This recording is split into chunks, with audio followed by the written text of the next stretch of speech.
AC cranking, but not at one Cambridge public housing unit. New at 10, we are learning that's not even an option.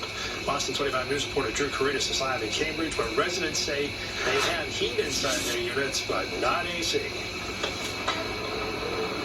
Mark, senior and elderly neighbors here at this Cambridge public housing building are being told they cannot turn on the AC inside their apartments until June 15th. The Cambridge Housing Authority blames building code, but those we spoke with are having a hard time accepting that.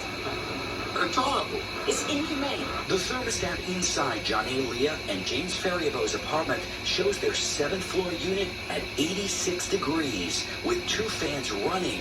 The husband and wife, both 69 years old, say it gets even hotter in the middle of the day. I was just going in the room to go strip naked and walk around the house like that because it's too hot for clothes. The Fariabos and others who live at the Cambridge Housing Authority building on Erie Street say they still have the option of turning the heat on, but not the air conditioning. Cambridge Housing Authority's Deputy Executive Director tells us, quote, due to Massachusetts building code, our agency provides residents the option of turning on their heat through June 15th.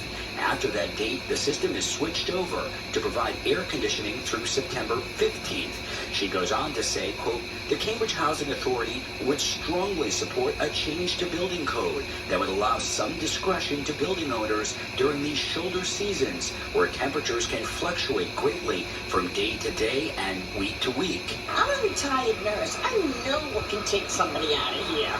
And the heat is the #1. Stroke.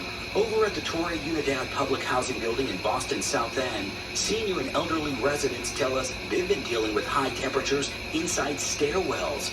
They say heat has been coming from the vents and that the window blocks still hadn't been removed from the winter months. I had to go outside of BHA to get the help that I needed to get the windows open.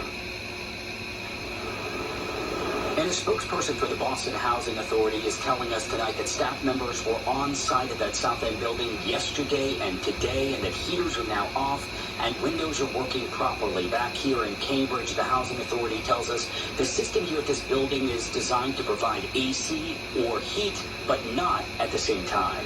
We're live in Cambridge tonight. Drew Caritas, Boston 25 News. Hopefully they'll get some